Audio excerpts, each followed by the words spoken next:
এই কোরআন এমন এক কোরআন, মান ক্বালা বিহি সাদাকা, এ কোরআন শরীফ থেকে যে কথা বলে সেই সত্য কথা বলে। কোরআন থেকে যে কথা বলে সে কি বলে? তার কারণ কোরআন এসেছে কার কাছ থেকে? ওয়ামান আসদাকু মিনাল্লাহি কিলা, আমি আল্লাহর চাইতে সত্যবাদী আর কে হতে পারে? আল্লাহর নবী বলেন কোরআন থেকে যে কথা বলে সেই সত্য কথা বলে। আর ওয়ামান আমিলা বিহি উজরা, এই কোরআন যে আমল করবে তাকে পুরস্কার দেওয়া হবে, সে পুরস্কৃত হবে, দুনিয়ায় পুরস্কার পাবে, আখিরাতেও পুরস্কার পাবে। সুবহানাল্লাহ। ওয়ামান হাকামা বিহি আদালা, আর কোরআন থেকে যে বিচার ফয়সালা করবে সেই কেবলমাত্র সঠিক সুষ্ঠু বিচার কায়েম করবে, সোশ্যাল জাস্টিস সেই করতে পারবে, সুবিচার জাস্টিস কায়েম সেই করতে পারবে। ওয়ামান দাআ ইলাইহি হুদিয়া ইলা সিরাতিম মুস্তাকিম, আর কোরআন থেকে যে দাওয়াত দেয়, কোরআনের দিকে যে দাওয়াত দেয় সেই কেবলমাত্র সঠিক সহজ সরল রাস্তার দিকে দাওয়াত দেয়, যেই দাওয়াত শুরু হয় পৃথিবীর মাটি থেকে আর শেষ হয় গিয়া জান্নাতুল ফেরদাউসে। আমার ভাইয়েরা, কোরআন এর পরিচয়ের কথা বলতেছিলাম। আল্লাহ পাক কি কোরআন আমাদের শিখালেন, কোন কোরআন আমাদের শিখিয়েছেন, সেই কোরআনের পরিচিতি আপনাদের সামনে আমি তুলে ধরতেছি। আমি নিজে না, এবার কোরআন তার পরিচয় নিজেই দেবে। কেউ যদি কোরআনের কাছে জিজ্ঞাসা করে, কোরআন তুমি কোথা থেকে নাজিল হয়েছ, কে তোমাকে নাজিল করেছে, এই প্রশ্ন যদি কেউ কোরআনের কাছে করে, কোরআন নিজেই তার জবাব দিতে পারে কিনা? কোরআন নিজেই বলে তানজিলাম মিম্মান খালাকাল আরদা ওয়াস সামাওয়াতিল উলা, এ কোরআন নাজিল করেছেন তিনি, যিনি ওই সুউচ্চ আকাশ আর জমিনকে যিনি সৃষ্টি করেছেন, সেই আল্লাহ আমারে নাজিল করেছেন। কোরআনের কাছে কেউ যদি প্রশ্ন করে, ও কোরআন এই পৃথিবীতে নাজিল হওয়ার আগে তুমি কোথায় ছিলে, কেউ যদি প্রশ্ন করে, কোরআনে কারীম নিজে নিজের পরিচয় শোনায়, আমি কোথায় ছিলাম শোনো। বাল হুয়া কুরআনুম মাজিদুন ফি লাউহিম মাহফুজ, বরং এই কিতাব অতীব মর্যাদা সম্পন্ন সুরক্ষিত ফলকে লিপিবদ্ধ ছিল, আমি ছিলাম লৌহে মাহফুজে, সেখান থেকে এসেছি। যদি কেউ প্রশ্ন করে কোরআন কি, কোরআন তুমি কার উপরে অবতীর্ণ হয়েছ, জবাব কোরআন নিজেই দেয়, ওয়া আমিনু বিমা নুজ্জিলা আলা মুহাম্মাদ ওয়া হুয়াল হাক্কু মির রাব্বিহিম, ঈমান আনো সেই জিনিসের উপরে যেটা মুহাম্মদ সাল্লাল্লাহু আলাইহি ওয়াসাল্লামের উপর অবতীর্ণ হয়েছে। আবার অন্য আয়াতেও জবাব পাওয়া যায়, তাবারাকাল্লাযী নাযালাল ফুরকানা আলা আবদিহি লিয়াকুনা লিল আলামিনা নাযীরা, অতীব বরকতপূর্ণ মহান সত্তা সেই আল্লাহ রাব্বুল আলামিন, যিনি তার বান্দার পরে ফুরকান অবতীর্ণ করেছেন। সুবহানাল্লাহ বিহামদি। কোরআনের নাম আমি বলেছিলাম শুধু কোরআন নয়, অনেক নাম আছে। কোরআনের আর এক নাম ফুরকান, কোরআনের আর এক নাম কি? আল ফারকু বাইনাল হক্কি ওয়াল বাতিল, কোরআন হচ্ছে সেই মহাসত্য যা মিথ্যা এবং সত্যের মধ্যে পার্থক্য সূচিত করে, মঙ্গল এবং অমঙ্গলের মধ্যে পার্থক্য সৃষ্টি করে, যা সত্য এবং মিথ্যার মধ্যে তাফরিকা সৃষ্টি করে, সত্যকে মানুষকে বুঝিয়ে দেয়, তার নাম হচ্ছে ফুরকান। এবার যদি প্রশ্ন করা হয়, ও কোরআন বুঝলাম তুমি লৌহে মাহফুজে ছিলে, বুঝলাম তুমি নবীজির উপরে নাজিল হয়েছো, এবার বলো তুমি কোন মাসে নাজিল হয়েছো, তুমি তো আসছিলা প্রথম কোন মাসে নাজিল হয়েছো, এ প্রশ্ন যদি কেউ করে, কোরআন তার জবাবে বলবে, শাহরু রমাদানাল্লাযী উনজিলা ফীহিল কুরআন, রমজানের পবিত্র মাসে আমি অবতীর্ণ হয়েছি। সুবহানাল্লাহ। যদি প্রশ্ন করা হয়, রমজানে তো আসছো, কিন্তু প্রথম নাজিল হয়েছিল কোন সময়, ওটা কি দিন ছিল না রাত ছিল? কোরআন তার জবাবে বলে, ইন্না আনজালনাহু ফি লাইলাতিল কদর, কদরের পবিত্র রাতে আমি এই পৃথিবীতে আমার আগমন ঘটেছিল।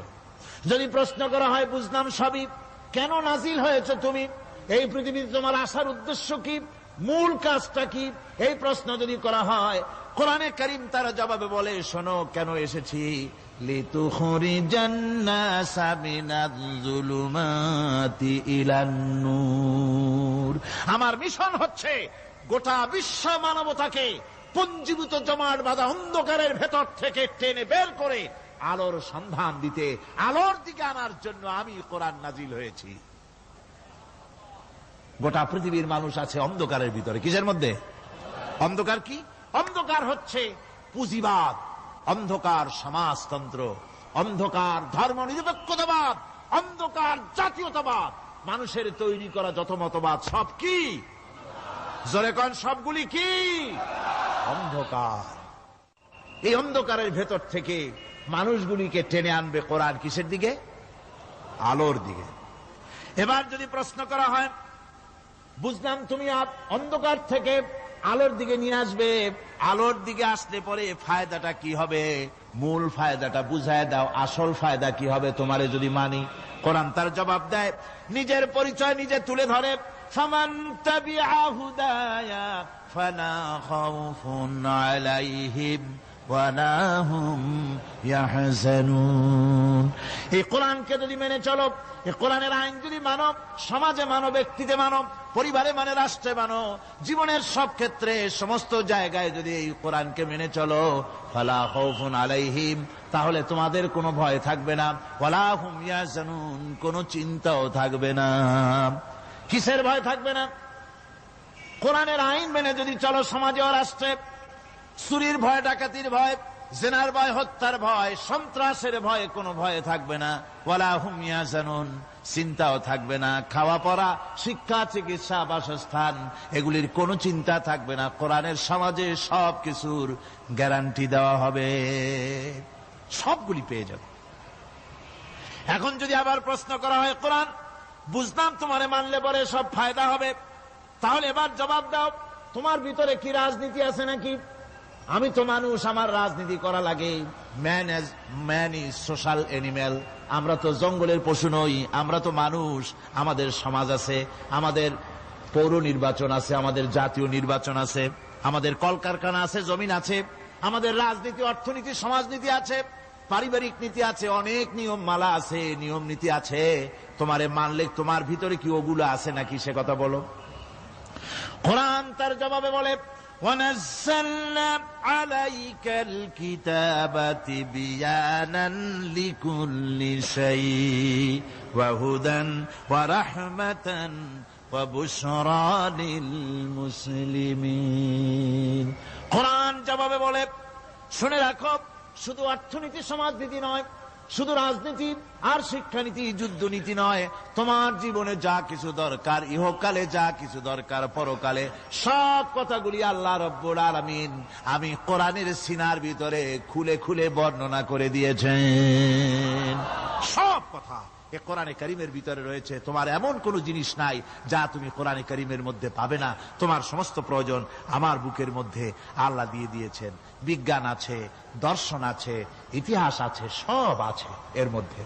তবে কোরআনের মধ্যে বিজ্ঞান আছে বলে আমি এটাকে বিজ্ঞানের কিতাব বলবো না, দর্শন আছে বলে দর্শনের কিতাব আমি বলবো না, রাজনীতি আছে বলে কোরআনকে আমি রাজনীতির কোন কিতাব বলবো না। কোরআন তাহলে কি? কোরআন হচ্ছে অর্থনীতি, সমাজনীতি, রাজনীতি, পারিবারিক নীতি, মানুষের জীবনের যা কিছু প্রয়োজন, সমস্ত নীতি মালার নীতি গ্রন্থের নাম হতেছে কোরআনে কারীম। সমস্ত নীতিমালার নীতি গ্রন্থ কোরআন। এখানে রয়েছে সব কিছুর উৎস, যেটা গ্রহণ করলে পরে মানুষ আরামে থাকতে পারবে।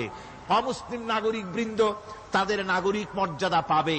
মুসলমান, কৃষক, নারী, চিকিৎসা, কৃষিবিদ, সাধারণ মানুষ, রং, বর্ণ, ভাষা নির্বিশেষে গোটা মানব সভ্যতা আরামে বাস করতে পারবে। পশু পাখিও আরামে থাকবে, গাছপালাও আরামে থাকবে, যেহেতু নির্দেশ হয়েছে বিনা প্রয়োজনে গাছের পাতাটিও ছিঁড়ো না। ইসলামের সমাজ যদি চালু হয়, গাছেরাও আরাম পাবে, পাহাড়ও আরাম পাবে। চট্টগ্রামের লোকেরা যেভাবে পাহাড় কাটা আরম্ভ করেছে, এটা বড় দুঃখজনক। জুমলায় মোতারেজা একটা বলে দিলাম, অপ্রাসঙ্গিক হলেও জরুরি কথা। আপনারা পাহাড় কাটতেছেন না, আপনাদের নিজেদের পায়ে নিজেরা কুড়াল মারতেছেন। খবরদার পাহাড় কাটবেন না। আল্লাহর প্রকৃতির ভারসাম্য আপনারা নষ্ট করছেন বলে ওজোন স্তরে ফাটল ধরেছে। তা রিপেয়ার করার জন্য আজকে বিশ্বের সব বিজ্ঞানীরা হতাশ হয়ে গিয়েছে, পাগল হয়ে গেছে। কেমনে এই ওজোন স্তরের ফাটলকে রিপেয়ার করব? ওজোন স্তরটা কি? ওজোন স্তর হচ্ছে সুবহানাল্লাহ, আল্লাহর যে কত দয়া। সূর্য, সেই সূর্যের রয়েছে আলট্রা ভায়োলেট রে, যাকে বাংলায় বলা হয় অতি বেগুনি রশ্মি। যে রশ্মিটা সৃষ্টি জগতে যদি আসে আর তা যদি কোনো প্রাণীর শরীরকে টাচ করে, তাহলে সমস্ত প্রাণী ক্যান্সার হয়ে, এক্সিমা হয়ে, বিখাউজ হয়ে, অ্যাজমা হয়ে সমস্ত প্রাণী মরে যাবে, কেউ বাঁচবে না। মারাত্মক রশ্মি। সেই রশ্মিটা যাতে সৃষ্টি জগৎকে টাচ করতে না পারে, সেজন্য আল্লাহ পাক একটা ওজোন স্তর তৈরি করেছেন। ওখানে এসে ওটা বাধাপ্রাপ্ত হয়, পৃথিবীর মাটিতে আসে না। যা কিছু পৃথিবীর মানুষের জন্য, পৃথিবীর জন্য কল্যাণকর, সেগুলি সূর্য থেকে আসতে থাকে। সুবহানাল্লাহ ওয়া বিহামদিহি। যেটা ক্ষতিকর সেটা আল্লাহ পাক আটকায় রাখেন। এখন সেই ওজোন স্তরে ফাটল ধরলো। কেমনে ফাটল ধরলো? ফাটল আপনি আমি ধরাইছি। আপনি বলবেন যেটা কেমন কথা, আমি তো ওইখানে যাই নাই, আমি ফাটল ধরাইলাম কেমনে? ওই যে সেই আপনার প্রাইমারি স্কুলে ভিজিট করতে গিয়েছিলেন ইন্সপেক্টর, তারপরে প্রাইমারি না হাই স্কুল ভিজিট করতে গেছে, যায়া জিজ্ঞেস করছে ছেলেরা কি পড়ছো? বল ইতিহাস। ঠিক আছে, ইতিহাস থেকেই প্রশ্ন করব। বলতো চীনের প্রাচীর কে ভেঙেছে? ছেলেরা জবাব দিচ্ছে না। তুমি বলো, তুমি বলো। কেউ বলছে না। বেঞ্চের কোনা যে ছেলেটি, সে বলছে সর্বনাশ, কেউ যখন স্বীকার করে না, এটা তো আমার মাথায় আসবে।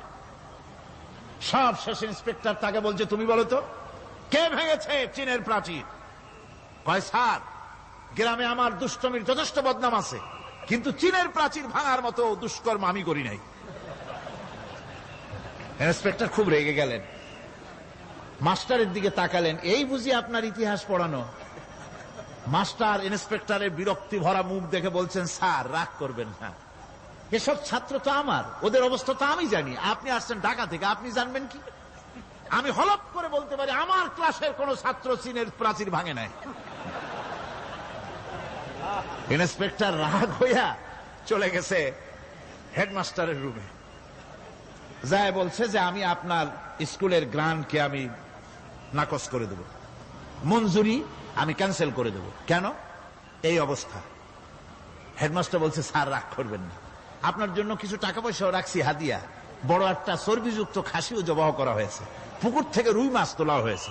তারপরেও আমার ছাত্ররা, টিচাররা বলার পরেও যদি আপনার সন্দেহ হয়ে থাকে যে আমার ছাত্ররাই ভাঙছে, তো ওই আপনি অসন্তুষ্ট হবেন না, রাগ করবেন না স্যার, ওই প্রাচীর ভাঙতে যা খরচ লাগে আমি কিছু খরচ দেবো, তো আপনি রাগ করেন না। এখন চিন্তা করেন, স্কুলের ছাত্র থেকে শুরু করে হেডমাস্টার পর্যন্ত জ্ঞানের বহর।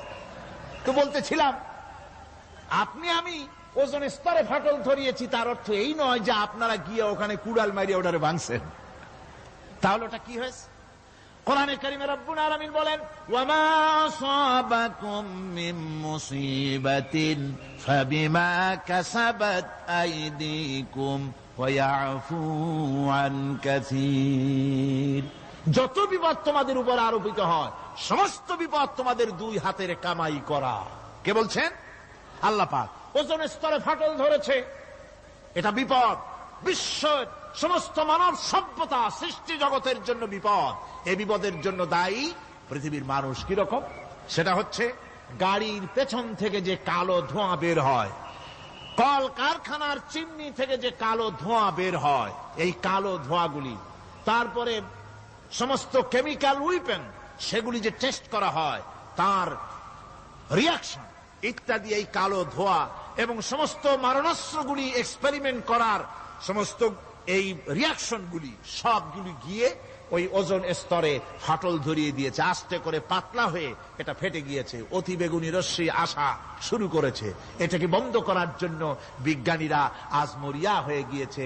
ইনশাআল্লাহ আল্লাহ পাক তার বিজ্ঞানীদের মানুষের মাথায় বুদ্ধি এনে দিবেন, রিপেয়ারও হয়ে যাবে ইনশাআল্লাহ। সবাই বলেন ইনশাআল্লাহ। তাহলে বললাম কেন এ কথাটা? এই জন্য বললাম যে কোরআনে কারীমের মধ্যে আল্লাহ রাব্বুল আলামিন সব কথা বলে দিয়েছেন, কোনো কথা বাদ রাখেন নাই। পাহাড়গুলি ভেঙে আমরা ক্ষতি করতেছি, গাছগুলি কেটে আমরা ক্ষতি করতেছি, প্রকৃতির ভারসাম্য নষ্ট করে দিচ্ছি। ফলে সমুদ্রের পানি স্ফীত হচ্ছে, ভূমিকম্প বাড়তেছে, ঘূর্ণিঝড় হচ্ছে, টর্নেডো হচ্ছে, পৃথিবী বিধ্বস্ত হয়ে যাচ্ছে, ক্লাইমেটের পরিবর্তন আসছে। আজকে পৌষ মাস, এটা কি মাস? কত তারিখ? দেখেন বাংলা ভাষাকে কত মহব্বত করি। যদি বলি আজকে ডিসেম্বরের কত তারিখ, গড় গড় করে মুখস্থ হয়ে যাবে। বাংলারে খুব ভালোবাসি, মাসটার তারিখ বলতে পারলাম না, দুঃখিত। এই হলো আমাদের ভালোবাসা। আজকে পৌষ মাসের অর্ধেকও শেষ হয়ে যাচ্ছে, অথচ মনে হচ্ছে শীত যেন তার শ্বশুর বাড়ি বেড়াতে গেছে। এই যে অবস্থা, এই অবস্থা শুধু বাংলাদেশে নয়, গোটা পৃথিবীতে ক্লাইমেটের একটা বিরাট পরিবর্তন আসতেছে, একটা বড় রকমের পরিবর্তন আসতেছে। এর কারণ হচ্ছে এই পৃথিবীর মানুষেরা নিজেরাই প্রকৃতির ভারসাম্যকে নষ্ট করে দিয়েছে। এই ভারসাম্য নষ্ট হওয়ার কারণে আবহাওয়ার পরিবর্তন হচ্ছে, সামুদ্রিক জলোচ্ছ্বাস বাড়তেছে, ভূমিকম্প, আগ্নেয়গিরি ইত্যাদি হচ্ছে এবং পৃথিবীর মানুষ বিধ্বস্ত হচ্ছে। বলতেছিলাম এই কোরআনে কারীমের মধ্যে আল্লাহ পাক সব কথা বলে রেখেছেন। যদি জানতাম, বুঝতাম, তাহলে এই অবস্থার সৃষ্টি হতো না। এটা বিজ্ঞানের বই নয়, রাজনীতির বই নয়, সমাজনীতির বই নয়, বরং সমস্ত নীতিমালার উচ্চ, জ্ঞানের উচ্চ হচ্ছে আল কোরআন। জ্ঞানের উচ্চ কি? আরো জোরে বলেন, জ্ঞানের উচ্চ কি? আল কোরআন। পবিত্র কোরআনে এমন এমন ঘটনা আল্লাহ পাক বলেছেন যা ষষ্ঠ শতাব্দীর দুনিয়া এ সম্পর্কে কিছুই জানতো না। অবশ্য কিছু কিছু ঘটনা ইহুদিদের কিতাবে অতিরঞ্জিত আকার এবং বিকৃত অবস্থায় এসেছে, কিন্তু কোরআনে কারীম দুনিয়ার মানুষকে আদম সৃষ্টি, নুহের বন্যা, তারপরে মুসা আলাইহিস সালাম ফেরাউনের ঘটনা, ইব্রাহিম আলাইহিস সালামের নমরুদের ঘটনা এবং ইউসুফ আলাইহিস সালামের কাহিনী সবগুলিকে সুন্দর করে কোরআন শরীফ উপস্থাপনা করেছে রাসূলের মাধ্যমে, যা পৃথিবীর ইতিহাসে কেউ জানতো না। সেগুলি আল্লাহ পাক জানাইছেন কিভাবে? কোরআনে কারীম বলছে, তিলকা মিন আম্বাইল গায়বি নূহিহা ইলাইকা মা কুনতা তা'লামুহা আনতা ওয়ালা কওমুকা মিন ক্বাবলি হাযা। এ হলো সব অজ্ঞাত ঘটনা। সমস্ত ঘটনাগুলি আল্লাহ পাক তার হাবিবকে শুনিয়ে বলে দিলেন, সব অজ্ঞাত ঘটনা, যা তুমি জানতে না, তোমার কোনো জানা ছিল না, আমি ওহীর মাধ্যমে তোমাকে সব জানাইছি। ইউসুফ আলাইহিস সালামকে যখন তার ভাইয়েরা কুয়ার মধ্যে ফেলে দিতেছিল, তখন তুমি উপস্থিত ছিলে না, এই ঘটনা ওহীর মাধ্যমে আমি জানালাম। মুসা আলাইহিস সালামকে যখন ফেরাউন দরিয়ার ভিতরে ফেলে দিল, সেই সময় তুমি সিনাই পর্বতের পাশে দাঁড়িয়ে সব দৃশ্য লক্ষ্য করনি, অথচ আমি ওহীর মাধ্যমে সব তোমাকে খুলে খুলে বলে দিয়েছি। আল্লাহ পাক সমস্ত ঘটনাগুলিকে বলে বলে কোরআন শরীফের মধ্যে সব সাজিয়ে দিলেন, বলে দিলেন।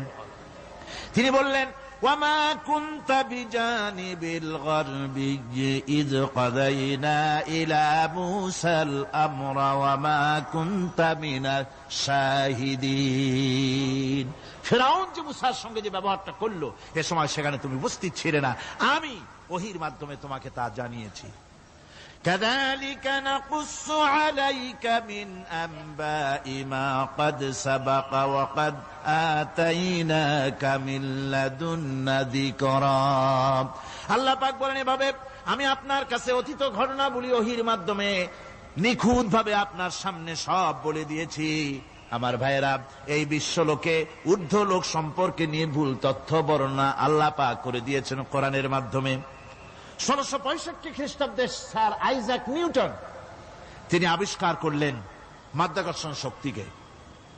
এই মাধ্যাকর্ষণ শক্তি, ল অফ গ্রাভিটেশন, এ সম্পর্কে মানুষের এই থেকে কিছু জানলো, কিন্তু আজ থেকে 1400 বছর আগে আল্লাহ রাব্বুল আলামিন তার উম্মি নবী, যিনি কোনো বিজ্ঞানাগারে লেখাপড়া করেন নাই, কোনো সায়েন্স রিসার্চ করেননি, যিনি কোনো কলেজ ইউনিভার্সিটিতে পড়াশোনা করেননি, তার মাধ্যমে জানিয়েছেন মাধ্যাকর্ষণ শক্তির কথা। কোরআন বলছে, ইন্নাল্লাহা ইউমসিকুস সামাওয়াতি ওয়াল আরদা আন তাজুলা। এই পৃথিবী এবং সমস্ত গ্রহ উপগ্রহকে আল্লাহ পাক বলছেন, আমি এমন এক শক্তি দিয়েছি যে শক্তির মাধ্যমে একটা আরেকটাকে আকর্ষণ করে রাখছে। এই পৃথিবীতে মাধ্যাকর্ষণ শক্তি শুধু পৃথিবীর নাই, সূর্যের আছে, মঙ্গলের আছে, নেপচুনের আছে, ইউরেনাসের আছে, বৃহস্পতির আছে।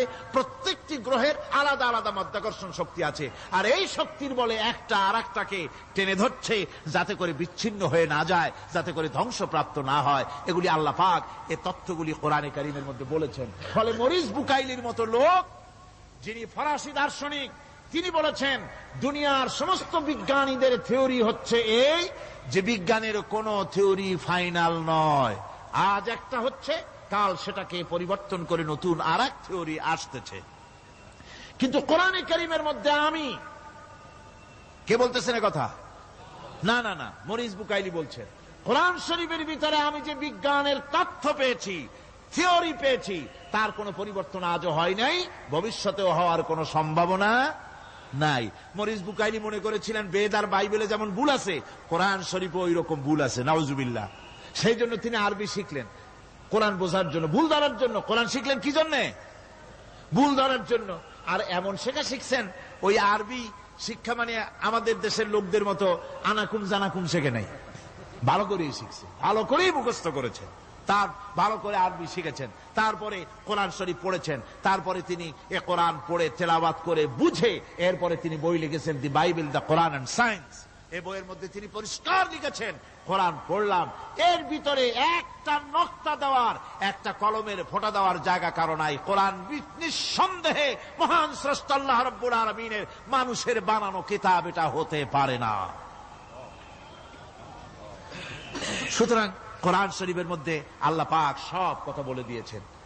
বিজ্ঞানের সাথে কিন্তু কোরআনের সংঘর্ষ নাই। অনেকে মনে করে যে বিজ্ঞান আর কোরআন এর মধ্যে বিরাট সংঘর্ষ। না, বিরাট সংঘর্ষ নয়, দুই একটা পয়েন্টে সংঘর্ষ থাকতে পারে। অধিকাংশ ব্যাপারই বিজ্ঞান, আমি মনে করি বিজ্ঞানের আবিষ্কার যত বাড়বে, কোরআন বোঝা মানুষের জন্য তত সহজ হবে।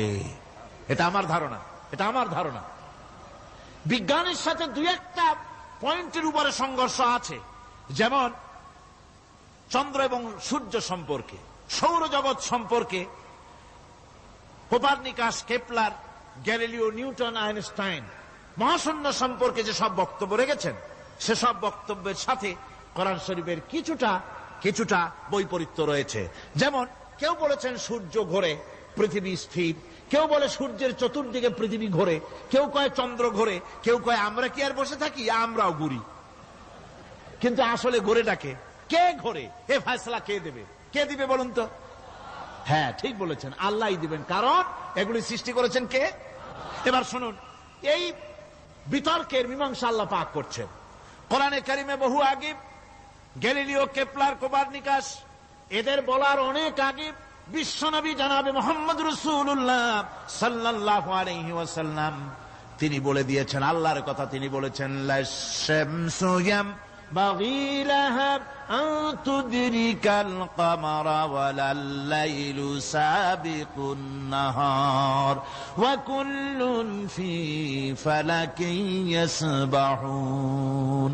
প্রবল জ্ঞানী হইবে যাহারা, আপন মনেতে বুঝিবে তাহারা, রাত্রি পারে না আগে যাইবার দিনের স্থান করি অধিকার, চন্দ্র বাঁধে না সূর্যের গায়েতে, সূর্য পারে না চন্দ্রকে ধরিতে, যার যে স্থান বহাল রাখিয়া ভ্রমণ করিছে খোদাকে ডরিয়া। আল্লাহ রাব্বুল আলামিনকে ভয় করে সব ঘুরছে, চাঁদও ঘোরে, সূর্য ঘোরে, মঙ্গল ঘোরে, ইউরেনাস ঘোরে, বৃহস্পতি ঘোরে, পৃথিবীও ঘোরে, সব ঘুরছে তো ঘুরছেই, বন বন করে ঘুরছে একটা নির্দিষ্ট কক্ষপথে, আপন আপন কক্ষপথে ঘুরছে, যার ফলে অ্যাক্সিডেন্ট হয় না। সুবহানাল্লাহ, জোরে বলেন সুবহানাল্লাহ। নির্ধারিত কক্ষে ঘুরছে, নির্ধারিত কক্ষে ঘুরছে। এর কক্ষগুলি আল্লাহ পাক ঠিক করে দিয়েছেন, সেই কক্ষে ঘুরতেছে, একে অপরের পথ অতিক্রম করতেছে না। আবার ওই মহাশূন্যের ভেতরে রয়েছে black hole. Black hole, black hole কি? ব্ল্যাক হোল হচ্ছে একটা বিরাট অন্ধকার গহ্বর, একটা মৃত্যুকূপ। এত বড় বিরাট ব্ল্যাক হোল মহাশূন্যে আছে, বিজ্ঞানীরা হয়রান হয়ে গেছে। তার এত বড় শক্তি, সে শুধু তারা খায় না, কোন তারকা ঘুরতে ঘুরতে যদি তার কাছে এসে যায়, তারাকে খেয়ে ফেলে। কোন আলো যদি কাছে আসে, আলো শুষে নিতে নিতে আলো যার থেকে এসেছে সেটাকেও শেষ করে ফেলে। এ ধরনের একটা দারুণ আকর্ষণী শক্তি তার মধ্যে আল্লাহ সৃষ্টি করেছেন। একটা ব্ল্যাক হোল আছে মহাশূন্যের ভিতরে, সূর্য চন্দ্র গ্রহ নক্ষত্র, যে সূর্য পৃথিবীর চাইতে 13 লক্ষ গুণ বড়, এমন 2 কোটি সূর্য খাইয়া হজম করতে পারে এত বড় ব্ল্যাক হোল আল্লাহ তৈরি করে রেখেছেন মহাশূন্যের উপরে।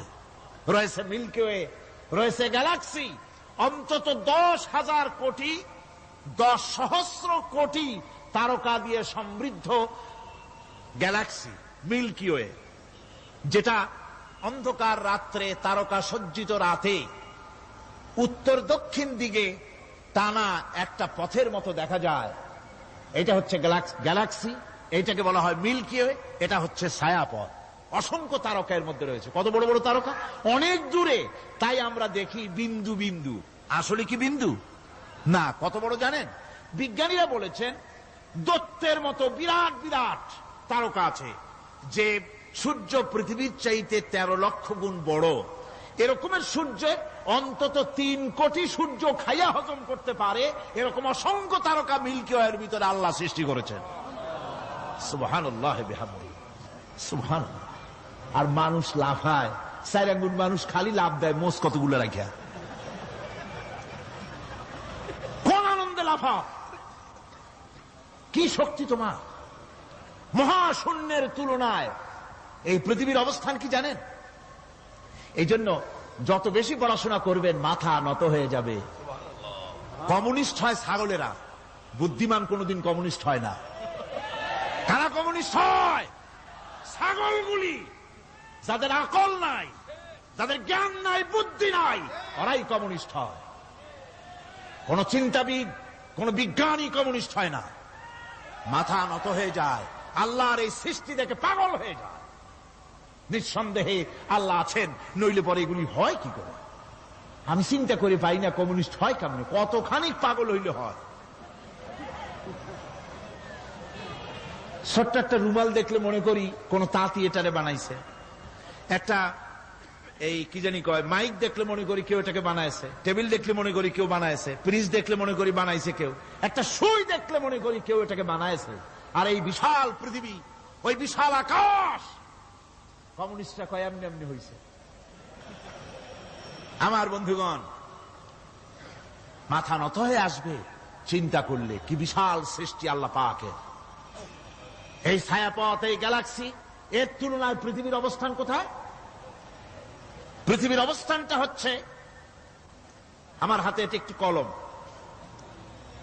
এই কলমটা কাগজের উপরে আমি যদি এই নিপটা রাখি, কাগজের ভিতরে নিপে যতটুকুন জায়গা টাচ করবে, মহাশূন্য গ্যালাক্সি মিল্কি ওয়ে, আল্লাহর ওই মহাশূন্যের তুলনায় পৃথিবীর অবস্থান একটা কলমের নিপে যতটুকুন জায়গা নেয় এর থেকে বেশি নয়।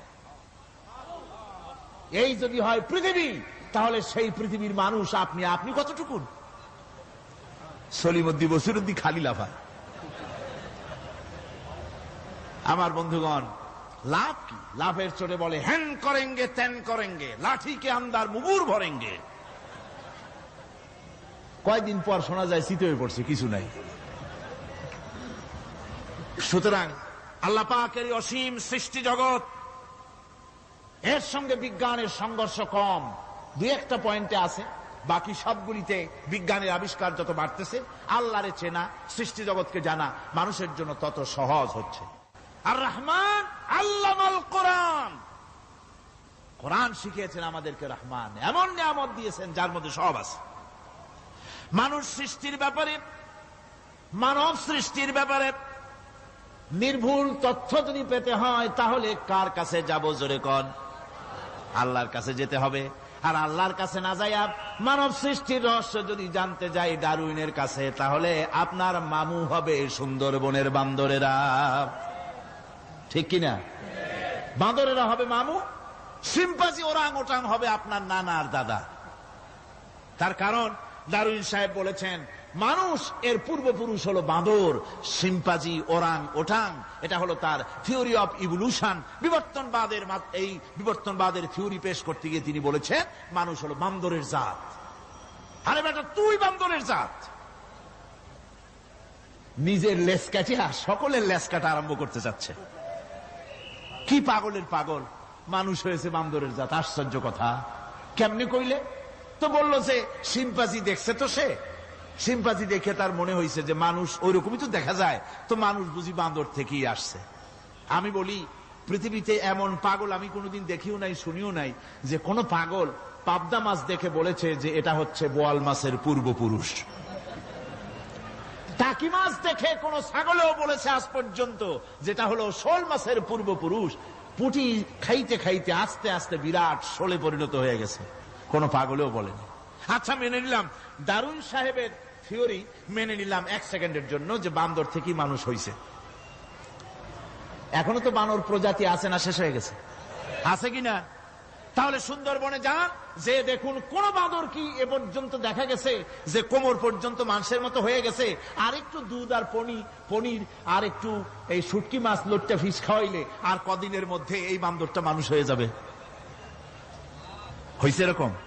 বাঁদরের 12 আনা মানুষ হয়ে গেছে, 14 আনা মানুষ হয়ে গেছে, আর অল্প একটু বাকি। এরকম দেখা গেছে কোথাও? দেখা যায়নি। এগুলি পাগলামি কথা, পাগলামি কথা। মানুষ বানর থেকে আসেনি, মানুষ ওরাং ওটাং থেকে আসেনি, মানুষ সিম্পাজি থেকে আসেনি। মানুষ এসছে কোত্থেকে? এটা জানতে হলে এ নির্মূল তথ্য জানার জন্য আসতে হবে কোরআনের কাছে। কার কাছে? আল্লাহ রাব্বুল আলামিন তার হাবিবের মুখ থেকে মানব সৃষ্টি রহস্য তিনি উদ্ঘাটন করে দিয়েছেন। তিনি বলেছেন, দুনিয়াবাসীকে শুনিয়েছেন, ফালয়ানজুরিল ইনসানু মিম্মা খুলিক খুলিকা মিম্মা ইন দাফিকিন ইয়াখরুজু মিন বাইনিস সুলবি ওয়াত তারাইব। আল্লাহ পাক বলেন, মানুষ কি তার সৃষ্টি রহস্য দেখে না? কেমনে তাকে আমি সৃষ্টি করেছি? মায়ের বক্ষ পিঞ্জর থেকে, বাপের পৃষ্ঠ থেকে সবেগে নির্গত 1 ফোঁটা নাপাক পানি দিয়ে আমি আল্লাহ মানুষকে সৃষ্টি করেছি। বান্দর থেকে নয়, ওরাংওটাং থেকে নয়, সিম্পাজি থেকে নয়। মানুষের অরিজিন মানুষ। আদম থেকে তোমরা জন্মগ্রহণ করেছো, আদম এসেছে মাটি থেকে, তোমরা এসেছো আদম থেকে। সুবহানাল্লাহ ওয়া বিহামদি। এটাই হলো মানব সৃষ্টির রহস্যের কথা আল্লাহ পাক বলে দিয়েছেন। অন্যত্র আল্লাহ বলেন, ইন্না খালাকনাকুম মিন তুরাবিন সুম্মা মিন নুতফাতিন সুম্মা মিন আলাকাতিন সুম্মা মিন মুদগাহ।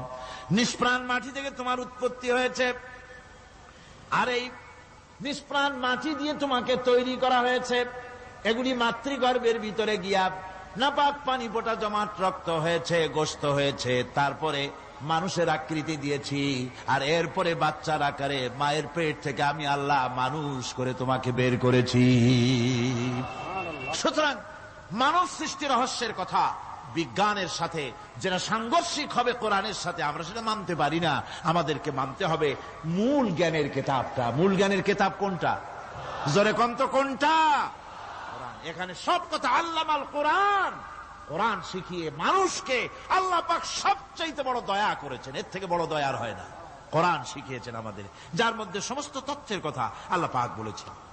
The universe and doctor Einstein বইয়ের ভিতরে লেখা হয়েছে যে একদিন এমন হবে যখন ধীরে ধীরে সূর্য তার আরো হারিয়ে ফেলবে, চন্দ্র নিষ্প্রভ হয়ে যাবে, আর পৃথিবী আস্তে আস্তে তার গতি হারিয়ে ফেলবে। একথা আজকের বিজ্ঞানীরা অথবা আজ থেকে কয়েক বছর আগের বিজ্ঞানীরা একথা বলছেন। কিন্তু রাসূল করিম সাল্লাল্লাহু আলাইহি ওয়াসাল্লামের মুখ থেকে আজ থেকে 1400 বছর আগে, যিনি বিজ্ঞানাগারে মোটেও পড়াশোনা করেন নাই, লিখতে জানেন না, পড়তে জানেন না, সই করতে জানেন না, বিজ্ঞান আজ যে কথা বলছে সেই কথা 1400 বছর, 1500 বছর আগে রাসূল করিমের মুখ থেকে আল্লাহ পাক বলছেন। কোরআনে কারীম বলছে, ইয়াসআলু আইয়ানা ইয়াউমুল কিয়ামা ফাইযা বারিকাল বাসারু ওয়া খাসাফাল কামারু ওয়া জুমিআশ শামসু ওয়াল কামার। হে রাসূল, রাসূলের কাছে জিজ্ঞাসা করে কিয়ামত কবে হবে? আল্লাহ পাক বলেন, বলে দিন যেদিন চন্দ্র তার আলো হারিয়ে ফেলবে, যেদিন সূর্য তার আলো হারিয়ে ফেলবে, আর চন্দ্র আর সূর্য সব একাকার হয়ে যাবে। হাজারা বলছে বলছে চাঁদে আলো থাকবে না।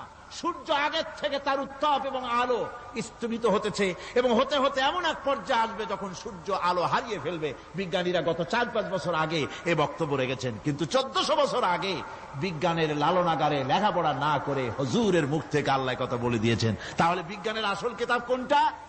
জোরে বলেন কোনটা? আল্লাহ পাক আরো বলেন, ইজা শামসু কুবিরাত ওয়া ইযান নুজুমু কাদারাত ওয়া ইযাল জিবালু সুজ্জিরাত। তারকাগুলি, সূর্যের আলো থাকবে না, নক্ষত্রগুলো স্থানচ্যুত হয়ে যাবে, কক্ষচ্যুত হয়ে যাবে, পাহাড়গুলিকে পরিচালিত করে দেওয়া হবে, কিছুই থাকবে না, সব শেষ হয়ে যাবে। বিজ্ঞানীরা আজ বলতেছে যে সব শেষ হয়ে যাবে, কিছুই থাকবে না, সব শেষ হবে। বিজ্ঞানীরা বলতেছেন, কোরআন অনেক আগে বলেছে, কুল্লু মান আলাইহা ফান ওয়া ইয়াবকা ওয়াজহু রাব্বিকা যুল জালালি ওয়াল ইকরাম। সব শেষ হয়ে যাবে, বিশ্বে যা কিছু আছে সব লয় হবে, ক্ষয় হবে, ধ্বংস হবে, কিচ্ছু থাকবে না, থাকবেন শুধু আল্লাহ সুবহানাহু ওয়া তাআলা। সুবহানাল্লাহ ওয়া বিহামদিহি। কোরআনে কারীম একথা বহু আগে আমাদেরকে জানিয়ে দিয়েছে। সুতরাং আসল জ্ঞানের কিতাবটাই হচ্ছে কোরআনে কারীম।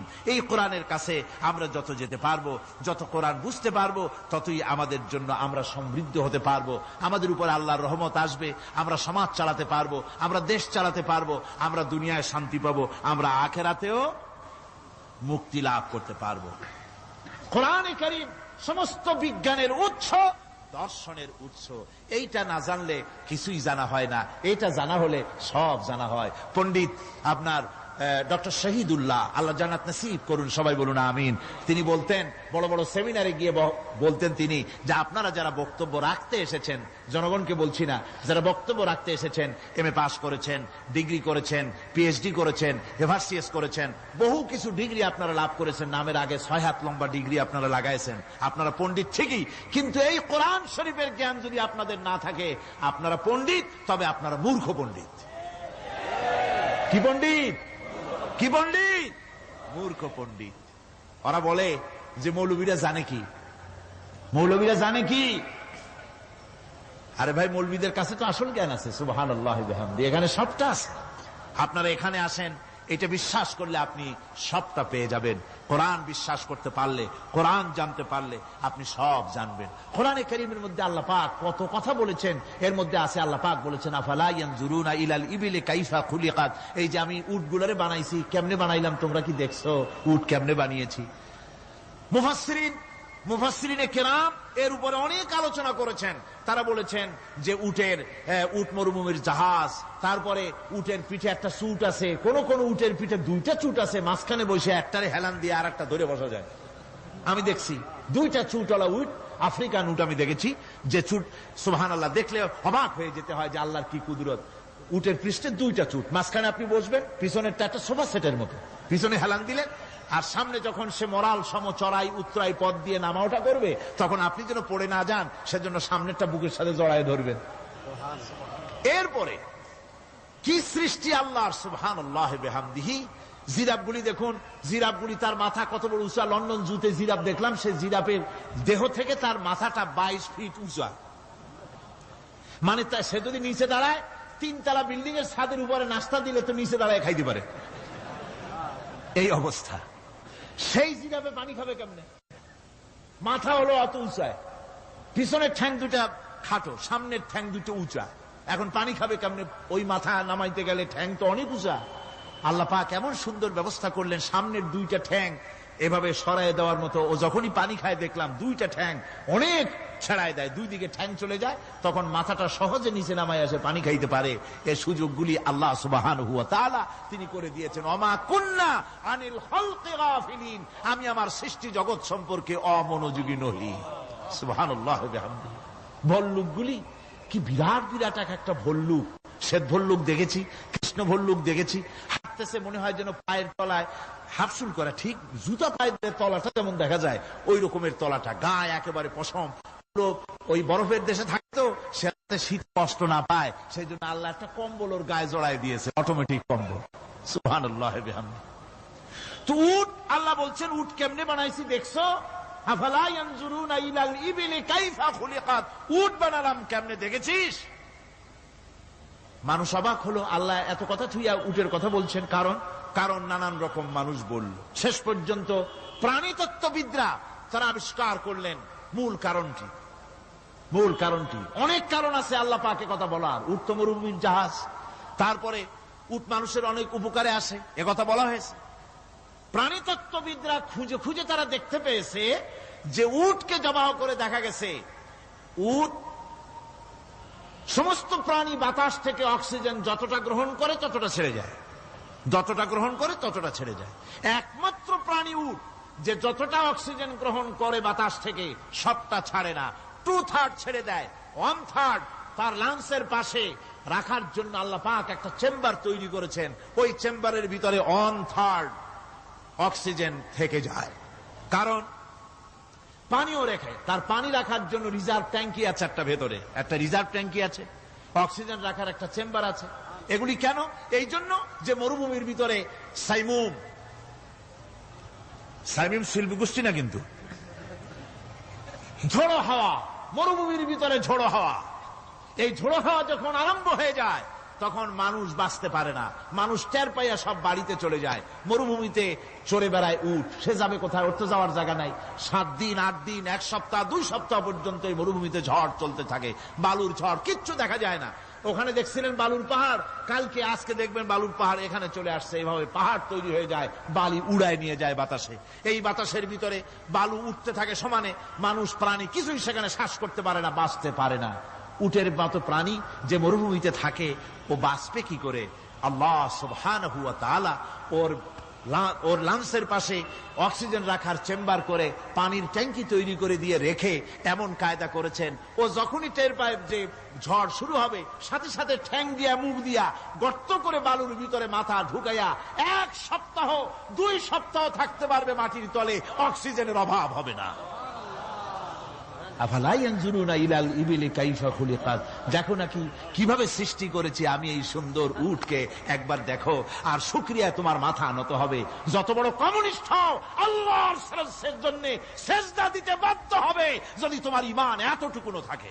আচ্ছা, আপনারা বলেন তো, জেন, দুষ্ট জেন আর ভূত প্রেতে যদি আসর করে তাহলে কোরআন শরীফের কোন আয়াত পড়তে হয়? জি, ওলামারা বলেন না, আয়াতুল কুরসি। কোনটা পড়তে হয়? বলেন কোনটা? চট্টগ্রাম তাফসীর মাহফিল উপলক্ষেও কিছুটা ভূত প্রেতের আসর হয়েছে। এই ভূত প্রেতের আসর থেকে রক্ষা করার জন্য সকলে আমার সাথে পড়েন যথারীতি। আউযু বিল্লাহি মিনাশ শাইতানির রাজীম। বিসমিল্লাহির রাহমানির রাহিম। আল্লাহু লা ইলাহা ইল্লা হুয়াল হাইয়ুল কাইয়্যুম লা তা'খুযুহু সিনাতুন ওয়ালা নাওম লাহু মা ফিস সামাওয়াতি ওয়া মা ফিল আরদ মান যাল্লাযী ইয়াশফা'ু 'ইনদাহু ইল্লা বিইযনিহি يعلم ما بين أيديهم وما خلفهم ولا يحيطون بشيء من علمه إلا بما شاء وسع كرسيه السماوات والأرض ولا يؤوده حفظهما وهو العلي العظيم صدق الله العظيم সবাই বলেন সাদাকাল্লাহুল আযীম। আয়াতুল কুরসি, আগে এটার অর্থ করে নেই। আল্লাহু লা ইলাহা ইল্লা হুয়াল হাইয়ুল কাইয়্যুম, আল্লাহ হচ্ছেন তিনি যিনি ছাড়া কোনো ইলাহ নাই, যিনি সার্বভৌমত্বের একমাত্র মালিক। লা তাখুযুহু সিনাতুন ওয়ালা নাওম, যাকে ঘুম এবং তন্দ্রা স্পর্শ করে না। লাহু মা ফিস সামাওয়াতি ওয়া মা ফিল আরদ, আকাশ ও জমিনে যা কিছু আছে সবই তার। মান যাল্লাযী ইয়াশফাউ ইনদাহু ইযনিহি, কে আছে এমন যে তার কাছে সুপারিশ করতে পারে তার বিনা অনুমতিতে? মা বাইনা আইদিহিম ইয়ালামু মা বাইনা আইদিহিম ওয়া মা খালফাহুম, তিনি সবার অগ্র পশ্চাৎ এর সব কিছুর খবর রাখেন। ওয়ালা ইউহিতুনা বিশাইইম মিন ইলমিহি ইল্লা বিমা শাআ, তার জ্ঞাত বিষয়ের কিছুই মানুষ নিজেদের আয়ত্তে আনতে পারে না। অবশ্য আল্লাহ যদি কাউকে কিছু দিতে চান, ওয়াসিআ কুরসিয়্যুহু সামাওয়াতি ওয়াল আরদ, তার একচ্ছত্র ক্ষমতা এবং কর্তৃত্ব আকাশ এবং জমিনকে পরিব্যাপ্ত করে রেখেছে। ওয়ালা ইয়াউদুহু হিফযুহুমা ওয়া হুয়াল আলিয়্যুল আযীম, আর আকাশ এবং পৃথিবীর রক্ষণাবেক্ষণ করতে গিয়ে আল্লাহ পাক মোটেই ক্লান্তি বোধ করেন না। আর তিনি হচ্ছেন এক মহান শ্রেষ্ঠতম সত্তা। বলি সাদাকাল্লাহুল আযীম। আয়াতুল কুরসি, এই আয়াতটি আয়াতুল কুরসি হিসেবে পরিচিত। কি নামে পরিচিত? আয়াতুল কুরসি। এখানে মহান আল্লাহ পাকের এমন সব পূর্ণাঙ্গ পরিচিতি পেশ করা হয়েছে যার নজির গোটা কোরআন শরীফে নাই। সুবহানাল্লাহ। তাই হাদিস শরীফে এই আয়াতটিকে শ্রেষ্ঠ আয়াত বলা হয়েছে। কোরআন শরীফের কি আয়াত? শ্রেষ্ঠ আয়াত বলা হয়েছে। আমরা প্রত্যেকটি ফরজ নামাজের পরে এই আয়াতে কারিমা পড়ে থাকি, ঠিক কিনা বলে? আল্লাহর বলেছেন প্রত্যেক ফরজ নামাজের পরে আয়াতুল কুরসি যে ব্যক্তি পাঠ করবে, কিয়ামতের দিন আল্লাহ রাব্বুল আলামিন ওই ব্যক্তির ব্যাপারে সিদ্ধান্ত নেবেন, আল্লাহ তাকে জান্নাত দান করে দিবেন। হতে পারে এবার আপনারা কেউ করতে পারেন, বাস ওয়াজ আর না শুনলে চলবে, আয়াতুল কুরসি পড়বো আর জান্নাতে চলে যাব। না, বিষয়টা এমন নয়। বিষয়টা হচ্ছে এই আয়াতুল কুরসির মধ্যে এমন কিছু কথা আছে যা বুঝে যদি পড়ে আর আমল করে আল্লাহ পাক কিয়ামতের সিদ্ধান্ত নেবেন, জান্নাত দিয়ে দিবেন। সুবহানাল্লাহ, বলেন সুবহানাল্লাহ। এর কারণ হলো আয়াতুল কুরসির মধ্যে আল্লাহ পাক সার্বভৌমত্বের কথা বলেছেন। আজ আমরা স্লোগান দেই সব সমস্যার সমাধান।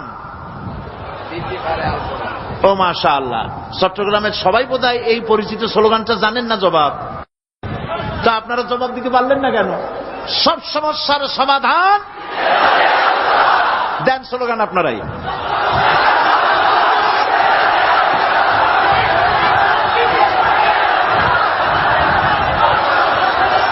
এটা শুধু স্লোগান নয়, সব সমস্যার সমাধান দিতে পারে আল কোরআন। এটা শুধু স্লোগান নয়, এটাই বাস্তবতা, এটাই বাস্তব সত্য।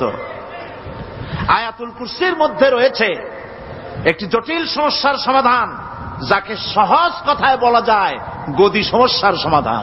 কুরসি মানে হলো গদি। আজকাল গদি নিয়ে কি হচ্ছে টের পাচ্ছে না ভাই? এই গদি নিয়ে টানাটানি হচ্ছে পৃথিবীর সর্বত্র। সার্বভৌমত্বের মালিক কে হবে? এইটা তো আপনারা বলতেছেন, কিন্তু যারা কোরআন জানে না তারা বলে সার্বভৌমত্বের মালিক জনগণ। দেখেন না, ওরা বলে সকল ক্ষমতার উৎস জনগণ। কারা বলে? নেতা নেত্রীরা বলেন সকল ক্ষমতার উৎস, কর না কেন, উৎস জনগণ। এই কথাটা হলো আসলে ভোটারদেরকে পাম্পট্টি দেওয়া, আপনাদেরকে ফুলাইয়া ডানলপ টায়ার বানায়। আপনারা খুব খুশি হবেন সমস্ত ক্ষমতার উৎস তাহলে আমরা। আরে বাবারা, তোমরা সকল ক্ষমতার উৎস যার পেট ভরা ময়লা, নাকের মধ্যে ছাতা, দাঁতে ছাতা, তুমি হবা সকল ক্ষমতার উৎস। আহার ক্ষমতার ঠেলায় একটা সাপ দেখলে ভয়তে চিত হয়ে পড়ো, সাইকেলের টায়ার বাস্ট হইলে হার্ট ফেল করে। সকল ক্ষমতার উৎস, সকল ক্ষমতার উৎস জনগণ। এই কথা বলা কবিরা গুনাহ, এই কথা বিশ্বাস করা হারাম, এই কথা বিশ্বাস করা শিরক। কারণ সকল ক্ষমতার উৎস জনগণ, এই কথা যদি বলা হয় তাহলে কোরআনে কারীমের সাথে কন্ট্রাডিকশন হয়, সাংঘর্ষিক। আল্লাহ পাক কি বলেছেন? আল্লাহ পাক বলেছেন আন্নাল কুওয়াতা লিল্লাহি জামিআ। বলেন আন্নাল কুওয়াতা লিল্লাহি জামিআ। আমার আল্লাহ রাব্বুল আলামিন বলেন, জেনে রাখো নিঃসন্দেহে সকল ক্ষমতার উৎস কেবলমাত্র আল্লাহ রাব্বুল আলামিন। সকল ক্ষমতার উৎস কে? জোরে বলেন আল্লাহ, আল্লাহ, আল্লাহ। তিনি একমাত্র সকল ক্ষমতার উৎস। কোরআন আয়াতুল কুরসি আল্লাহ কোরআনে নাজিল করে সার্বভৌমত্বের মালিক কে হবে সমস্যার সমাধান করে দিলেন। রাসূল করিম সাল্লাল্লাহু আলাইহি ওয়াসাল্লাম মানুষের সার্বভৌমত্ব খতম করে মদিনায় আল্লাহর সার্বভৌমত্ব কায়েম করে তিনি একটি রাষ্ট্র কায়েম করলেন। মদিনার রাষ্ট্রের সার্বভৌমত্বের মালিক কে ছিলেন? আল্লাহ। জোরে বলেন কে ছিলেন? আল্লাহ। মানুষ তখন দেখতে পেল খোদাই সার্বভৌমত্বের ভিত্তিতে যে রাষ্ট্র গঠন হয় সেই রাষ্ট্র মানবতার জন্য কত কল্যাণকর হয়। সুবহানাল্লাহ বিহামদি। আয়াতুল কুরসিতে বলা হলো যে সার্বভৌমত্বের মালিক এই ক্ষমতাটাকে আরবিতে বলা হয় উলুহিয়াত। এই ক্ষমতাকে সার্বভৌমত্বের ক্ষমতাটাকে আরবিতে কি বলা হয়? উলুহিয়াত। আর যার হাতে এই ক্ষমতাটা থাকে তাহলে বলে ইলাহ, তাকে কি বলা হয়? আল্লাহ রাব্বুল আলামিন আয়াতুল কুরসির শুরুতে এই কথাটাই বলে দিলেন, আল্লাহু লা ইলাহা ইল্লা হুয়াল হাইয়ুল কাইয়্যুম। আল্লাহ হচ্ছেন তিনি যিনি ছাড়া কোনো ইলাহা নাই। তার মানে হলো সার্বভৌমত্বের একচ্ছত্র মালিকানা কার হাতে? চিৎকার দিয়ে বলুন, আল্লাহ রাব্বুল আলামিনের হাতে। সার্বভৌমত্বের এই ক্ষমতা হস্তান্তরযোগ্য নয়। আর সার্বভৌমত্বের মালিক যিনি হবেন তার শুরু থাকবে না, শেষও থাকবে না। এই কোয়ালিটি কার মধ্যে আছে? আল্লাহ পাকের মধ্যে। আল্লাহ পাক বললেন তিনি হচ্ছেন আল হাই আল কাইয়্যুম। তিনি হাইয়্যু, তিনি কাইয়্যুম। তিনি শাশ্বত, তিনি জাগ্রত, তিনি চিরস্থায়ী, যার শুরুও নাই, যার শেষও নাই। সুবহানাল্লাহ বিহামদি। এই সার্বভৌমত্বের মালিকানা নিয়ে যারা বসে আছে, যে কোনো মুহূর্তে তার হাত থেকে ক্ষমতা ছিনতাই হয়ে যেতে পারে, পারে কিনা? আর ঘুমায় থাকলে, সার্বভৌমত্বের মালিক দাবি করে যদি ঘুমায় থাকে, ততক্ষণ ভারপ্রাপ্ত বানাবে কারে? এই জন্য মালিক হচ্ছেন আল্লাহ পাক, যাকে ঘুম এবং তন্দ্রা স্পর্শ করে না। সার্বভৌমত্বের মালিকের কোয়ালিটি আল্লাহ পাক বলছেন লা তাখুযুহু সিনাতুন ওয়ালা নাওম। পড়েন সবাই, লা তাখুযুহু সিনাতুন ওয়ালা নাওম। তার ঘুমও নাই, তন্দ্রাও নাই। হযরত মূসা আলাইহিস সালাম আল্লাহ পাকের কাছে একবার প্রশ্ন তুলেছেন, আল্লাহ পাক তুমি নাকি? আল্লাহ বলেন তুমি বিশ্বাস করো না? মূসা আলাইহিস সালাম বলছেন অবশ্যই বিশ্বাস করি।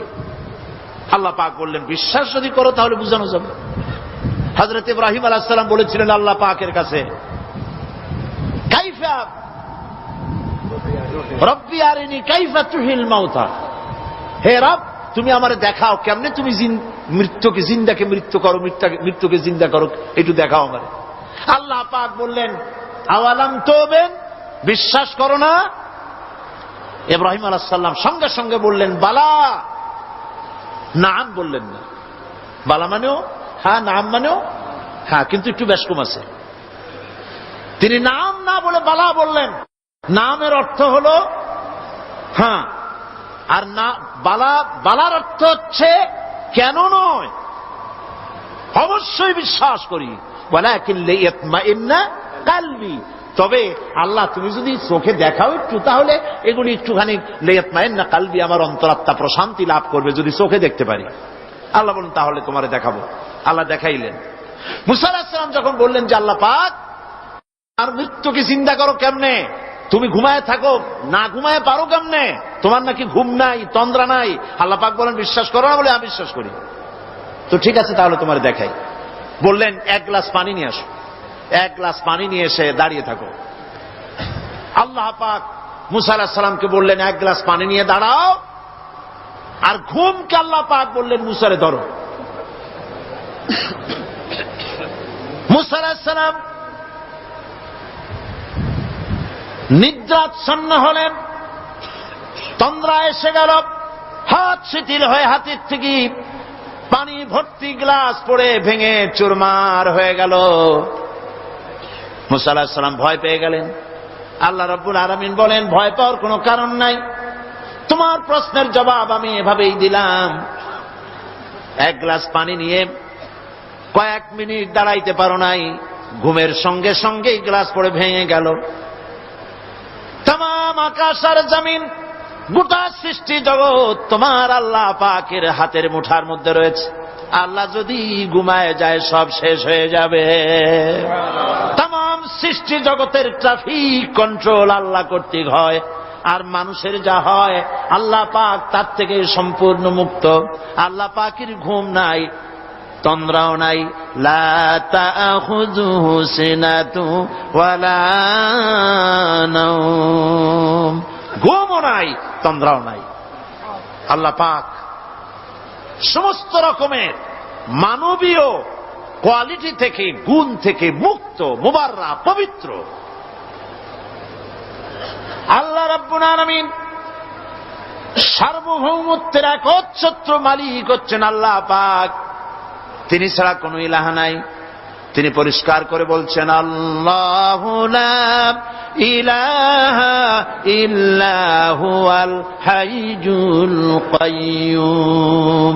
সবাই পড়েন, আল্লাহু লা ইলাহা ইল্লা হুয়াল হাইয়ুল কাইয়্যুম। আল্লাহ হচ্ছেন সার্বভৌমত্বের মালিক, তিনি ছাড়া কোন ইলাহ নাই।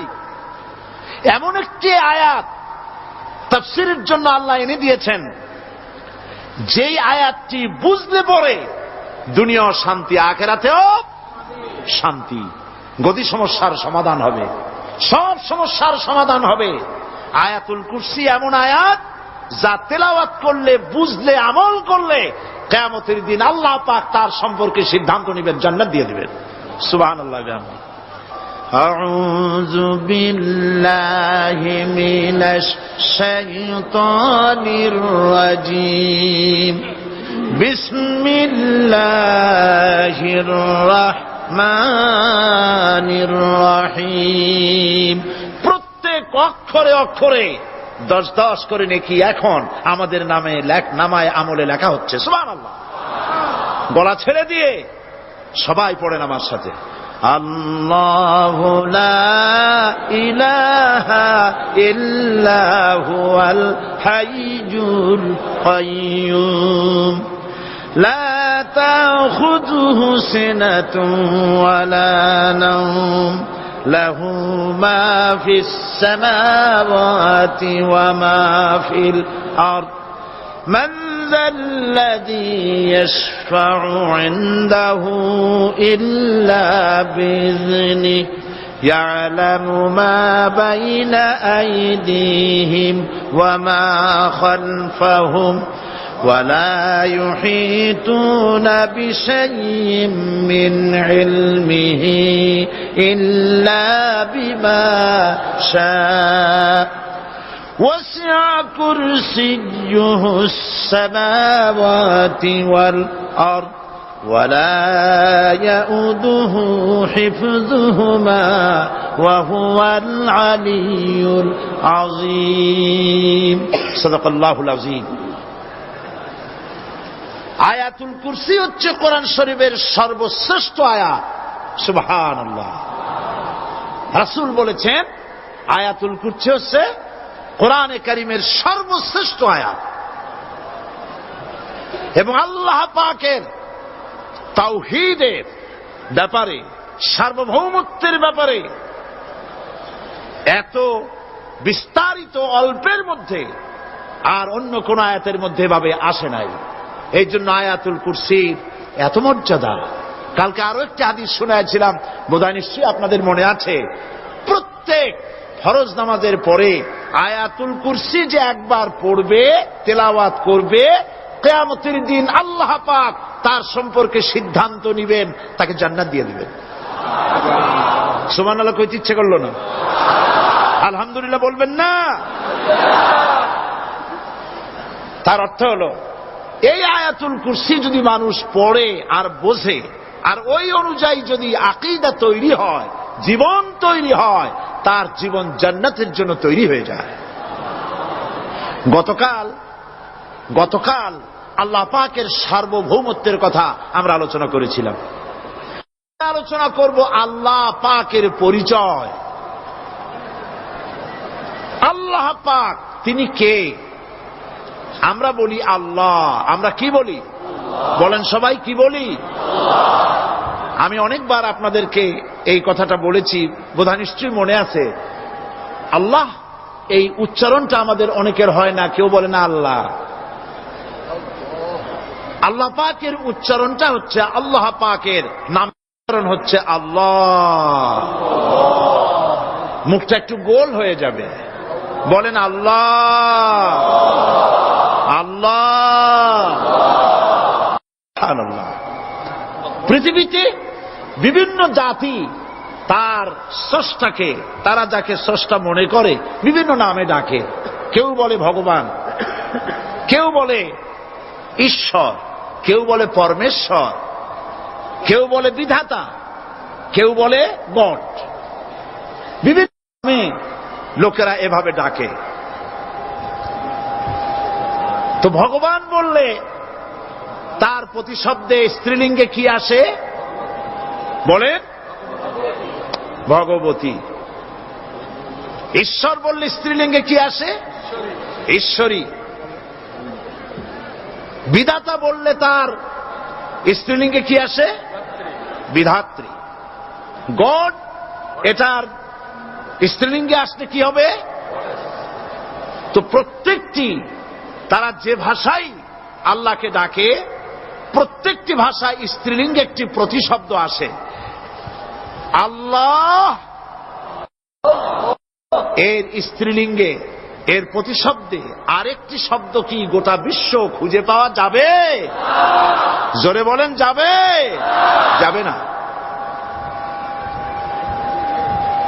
এবং অন্যান্য নামগুলি সন্ধি বিচ্ছেদ করলে অর্থই হবে না।